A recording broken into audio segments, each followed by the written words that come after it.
आज पर्वाधिराज पर्व पर्युषण का दूसरा दिन है। एक दिन ऐसा था, हम इंतज़ार कर रहे थे कि पर्वाधिराज पर्व पर्युषण आएंगे आएंगे आएंगे आएंगे, लेकिन समय कितना अविरल गति से बहता है। आए और आज दूसरा दिन भी आ गया। तो आज दूसरे दिन के अंदर हम पर्वाधिराज पर्व पर्युषण के दिनों में पहले दिन तो हमने 5 कर्तव्यों का विवेचन सुना, जो मात्र पर्वाधिराज पर्युषण संबंधी ही थे, कि श्रावकों को इन 5 कर्तव्यों का यथाशक्ति अपनी शक्ति के अनुसार पालन करना चाहिए। लेकिन आज हम उससे और आगे बढ़ रहे हैं। आज दूसरा दिन है और दूसरे दिन के अंदर श्रावक के 11 कर्तव्य, जो श्रावक को यथाशक्ति 1 वर्ष के अंदर जब भी समय आता है, जब भी ऐसा अवसर आता है, तो यथाशक्ति उसका पालन करना चाहिए। ऐसे पूर्वाचार्यों ने यहाँ पर वर्णन किया है, लक्ष्मी चंद्र सूजी महाराज साहब ने वर्णन किया है। तो आज हम दूसरे कर्तव्य पर दूसरे प्रवचन पर सुनेंगे, क्योंकि समय हमारे पास कम होता है। कहने में तो बहुत आनंद आता है, इतना मीठा लगता है, इतना प्यारा लगता है कि हम बोलते जाएं, पर हम क्या करें, जल्दी जल्दी होता है। और मेन बात, आप लोगों को समय कम होता है, यानी कि जिनवानी सुनने के लिए भी समय हमारे पास कम होता है। हमारा लगाव कहाँ है? 3 प्रकार के जीव होता है। एक तो होता है पुद्गलानंदी, एक तो होता है, कौन होता है? पुद्गलानंदी। एक होता है ज्ञानानंदी और एक होता है आत्मानंदी। अब आपका नंबर किस में है वो आप सोचना, मैं नहीं बताना चाहती, आप ही सोचना कि हमारा नंबर कहाँ पर आएगा। जो पुद्गलानंदी होता है, बस समय बाबूजी कम है, जल्दी आपने व्याख्यान पूरा करना है, बाबूजी दुकानें जाना है, घर में जाना है। पर्व के दिनों में भी कम कितने पुद्गल के प्रति आसक्त है। जो ज्ञानानंदी होता है वह ज्ञान में बड़ा रस लेता है, सोचता है जीवन में अवसर आया है, प्रभु वाणी को सुन लो, पता नहीं कल क्या हो जाएगा, आने वाले समय में मैं सुनूंगा या न सुन पाऊंगा, कोई जीवन का पता नहीं। वो ज्ञान में रस लेता है। और आत्मानंदी होता है, वो आत्मा में मस्त रहता है, आत्मा में ही रमन करता है, आत्मा में ही रस लेता है। ज्ञान को सुन करके जैसे दही होता है, उसको हम क्या करते हैं, किसे करते हैं उसका, हाँ, उसको मथनी से विला करते हैं ना भाई, उसका आलोटन विलोटन करते हैं, और कर करके क्या करते हैं, उसमें से क्या निकालते हैं हम, मक्खन। बस ये आत्मानंदी होता है। ज्ञान सुनता है, सुन करके उसका मंथन करता है और उसमें से सोचता है मेरी आत्मा के लिए योग्य क्या है। ये ज्ञान तो मेरे पास है, नहीं है क्या? ये सारा ज्ञान हमारे पास नहीं है, हमारी आत्मा का खजाना है। इसलिए तो क्या, दर्शन ज्ञान चारित्राणि मोक्ष मार्ग। दर्शन, ज्ञान और चारित्र, ये क्या है? मोक्ष मार्ग के साधन है। एक गुण किसके है? हमारी आत्मा के गुण है। अब जब हमारी आत्मा के गुण है तो हमारी आत्मा में नहीं है क्या? है, विद्यमान है, पर हमने इसको क्या करके पुद्गलानंदी बन करके उसको क्या कर दिया, दिखा दिया। हमारा लगाव कहाँ ज्यादा हो गया? कहाँ ज्यादा हो गया? पुद्गलों में। वार्षिक आराधना है, 11 कर्तव्य।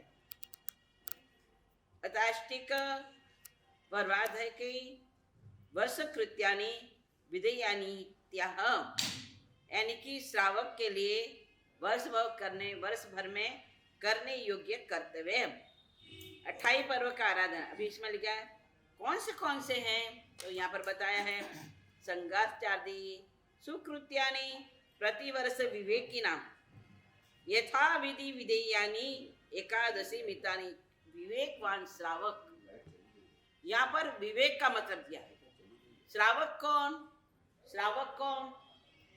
श्रावक कौन होता है? विवेक के साथ उसका आचरण करता है। सुनना, अब सुनते तो हो ही हो आप, कि नहीं सुनते हो? अब मैं बोलती तो आप कान में अंगुली थोड़ी डाल रहे हो, क्या करते हो आप? सुन रहे हो। सुनने के बाद क्या करना? आचरण करना विवेक के साथ। विवेक के साथ, या विवेक का जो विवेक से उसका उपयोग करता है, विवेक की श्रावक होता है। उसको सुन करके जैसा हमारे परमात्मा ने बताया है, जैसा पूर्वाचार्यों ने परमात्मा की वाणी के अनुसार हमने सुनाया है, उसी के अनुसार हमें क्या करना है? जीवन में आचरण करना है। तो पहला करता है संगार्चादि, दूसरा कर सुकृत्यानि, प्रतिवर्ष विवेकिनां यथा विधि विधेयानि एकादशी मितयानि पैवरिसम संगचरम स्वामीय भक्ति तह जत्तिगम जिन गिहि नभनम जिन धन बुद्धि मह पूजा धम्म जागरिया। ये क्या है? हमारे 11 कर्तव्य। संघ की पूजा, साधर्मिक की भक्ति, 3 यात्राएं, जिन मंदिर में स्नात्र महोत्सव, देव द्रव्य की वृद्धि, महापूजा, धर्म जागरण, श्रुत पूजा, उद्यापन, तीर्थ की प्रभावना और शुद्धि। ये 11 कर्तव्य हैं। उस 11 कर्तव्य में पहला कर्तव्य है संघ की पूजा। पहला कर्तव्य क्या लिया? संघ की पूजा। आदर करो। संघ कौन सा? संघ कौन सा? जिस संघ की परमात्मा ने स्थापना करी है। प्रभु को जब केवल ज्ञान हो जाता है, केवल दर्शन प्राप्त हो जाता है और परमात्मा समोसर में बैठ करके प्रथम देशना देते हैं, उस समय क्या करते हैं? सकल यानी तीर्थ की स्थापना करते हैं। तीर्थ की स्थापना में कौन कौन आते हैं? साधु, साध्वी, श्रावक और श्राविका। ये चतुर्दशी संघ की जो स्थापना होती है उसको हम क्या कहते हैं? संघ कहते हैं। क्या कहते हैं? संघ। अब इनकी भक्ति करना। स्वयं तीर्थंकर परमात्मा, देखो कितनी बड़ी मजे की बात है। यहाँ स्वयं तीर्थंकर परमात्मा जिनको नमन करते हैं, समोसन में बैठते हैं परमात्मा देशने देने के लिए, तब क्या कहते हैं? नमो तीर्थस। मैं तीर्थ को क्या करता हूँ? नमस्कार करता हूँ। केवल ज्ञानी सर्वज्ञ प्रभु, वो हमें ये कहते हैं नमो तीर्थस। अब बताओ हमारा पद कितना ऊंचा? अब जिसको तीर्थंकर नमन करता हो वो पद कितना ऊंचा है? सामान्य इंसान करे कोई बड़ी बात नहीं। तीर्थंकर जैसी आत्मा समोसन में बैठने के पहले हमको क्या करते हैं? नमो तीर्थस, तीर्थ को वंदना करते हैं। तो ऐसा तीर्थ जिनकी हमें क्या करनी चाहिए? जिनकी हमें क्या करनी चाहिए? क्या करनी चाहिए? शक्ति हो तो अकेले करो, आपकी शक्ति नहीं है तो सिंह मिल करके करें, लेकिन करनी चाहिए। संघ की पूजा करनी चाहिए। उस संघ के पहले कर्तव्य बताया गया है श्रावक श्राविका, ये तो बता दिया। हमारा यहाँ पर आता है कि सामान्य स्थिति वाला भी, सामान्य स्थिति वाला श्रावक भी, वो भी क्या करता है? मन में भावना रखता है कि जिस तीर्थ की परमात्मा स्थापना करी मैं उसकी संग पूजा करूं, मैं उनकी भक्ति करूं। देखो हमारा पुण्य श्रावक, हमारे पुण्य श्रावक को देखो, वो कैसा श्रावक था? करोड़पति था, आपके जैसा करोड़पति। कैसा कैसा था वो?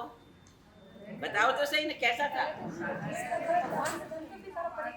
अरे वो तो करोड़पति था, दरिद्र तो हम हैं। वो तो करोड़पति था, दरिद्र कौन है? नहीं है। करोड़पति मन से कितना करोड़पति? परमात्मा ने कहा है न्याय संपन्न वैभव, मुझे अनिति का धन नहीं चाहिए। अब वो क्या करोड़पति नहीं था? हमारे से वो ज्यादा धनवान नहीं था। न्याय संपन्न वैभव प्राप्त करके उसमें भी क्या करता, स्वयं एक दिन खाता, एक दिन पत्नी को उपवास कराता और उसमें से बचाता और क्या करता था, संघ की पूजा करता था। क्या करता था? संघ की पूजा, साधर्मिक की भक्ति करता था। मेरे साधर्मिक की मैं भक्ति करूं, परमात्मा ने जिन संघ की स्थापना करी है उसकी मैं भक्ति करूं, क्योंकि उसी संघ में से कौन पैदा होता है? तीर्थंकर की आत्मा। उसी संघ में से कौन पैदा होता है? गंधर की आत्मा। उसी संघ में से कौन पैदा होता है? आचार्य भगवंत की आत्मा। उसी संघ में से कौन पैदा होता है? उपाध्याय की आत्मा। और उसी संघ में से कौन पैदा होते हैं? साधु साध्वी भगवान। और उसी संघ में से कौन पैदा होता है? चरम शरीरी आत्मा, निकट भविष्य की आत्मा, सम्यक दर्शन वाली आत्मा। कहां से आते? यही तो संघ है। ये जो परमात्मा ने स्थापना करे वही तो संघ है। तो ऐसे संघ की मैं भक्ति करूं। एक बार ऐसा प्रसंग बना, हमारे भाव कैसे देखना, ये भाव ठीक है, समय हो जाता है, क्या करूं, मेरी आदत भी थोड़ी लाचार हूं मैं, कोई बात कहने की आदत हो जाती है।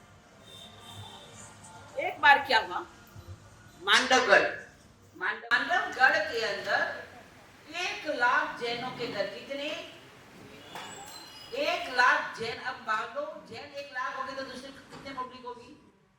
1,00,000 जैनों के घर और सारे संपन्नशाली, मन से संपन्नशाली, धन से संपन्नशाली, धन से भी संपन्नशाली। तो ऐसे श्रावक, उसमें कई व्रतधारी, हजारों की संख्या में श्रावक थे, तो व्रतधारी श्रावक थे। एक दिन उसी मांडवगढ़ के अंदर एक श्रावक के मन में आया कि परमात्मा ने सब पूजा का विधान बताया, तो मैं भी क्या करूं, हमारे इस मांडवगढ़ के अंदर जितने भी चतुर्थ व्रतधारी श्रावक हैं उसकी क्या करूं, मैं पूजा करूं, भक्ति करूं। मांडवगढ़ वो भी गुजरात में है, तो मैं उसकी भक्ति करूं। उसके मन में आया, तो उसने क्या क्या, भक्ति में क्या दूं, व्रतधारियों की भक्ति करनी है ना, तो क्या करूं। तो उसने क्या, बढ़िया से बढ़िया पूजा के वस्त्र लाए और मांडवगढ़ के अंदर जितने भी श्रावक थे व्रतधारी, चतुर्थ व्रतधारी, क्योंकि आप एक बात रखना, हमारे 5 महाव्रत हैं, वैसे तो सभी अपना अपना स्थान पर अच्छे हैं, लेकिन उन 5 व्रतों में सबसे श्रेष्ठ व्रत कौन सा है? ब्रह्मचर्य व्रत। ब्रह्मचर्य व्रत हमारा सबसे श्रेष्ठ माना गया। श्रावक श्राविकाओं को भी अपने जीवन में, ठीक है संसारिक जीवन है ना भाई, तो ठीक है, पर ऐसा नहीं कि हम इसे भोगी बन करके जिए, ये नहीं। हमारी कुछ मर्यादा है, हमें भी चतुर्व्रत को धारण करना चाहिए। पर्व तिथियों का, महीने में 10 तिथियों का, 12 तिथियों का, ऐसा हम नियम करें और चतुर्व्रतधारी हम भी इस व्रत को अंगीकार करें। हमारी वीर्य शक्ति बढ़ती है, इससे हमारी आत्मा का विकास होता है, वासनाएं टूटती है, कषाय मंद होते हैं, बहुत सारे लाभ है। तो वहां पर जिन श्रावक के मन में आया कि मैं चतुर्व्रतधारी की पूजा करूं, भक्ति करूं, संग पूजा करूं। मांडवगढ़ के अंदर जितने भी चतुर्व्रतधारी श्रावक थे उसने संग पूजा करी, बड़े ठाड़ से, बहुमान के साथ। अब उन सब के करने के बाद मन में आया कि अरे हमारे यहाँ पर जो सेठ पेथड़ सा है वह भी सेठ श्रेष्ठ श्रावक है, तो उसकी भी मुझे क्या करनी चाहिए? संग पूजा करनी चाहिए, भक्ति करनी चाहिए। अब वो सेठ पेथड़ साहब के घर भी भक्ति करने के लिए संग पूजा का थाल लेकर के गया और सेठ साहब को कहा हमने इस मांडवगढ़ के अंदर जितने भी चतुर्थ व्रतधारी है उनकी संग पूजा करी है। हम आपकी भी संग पूजा करना चाहते हैं। हमारी संग पूजा आप ग्रहण करो।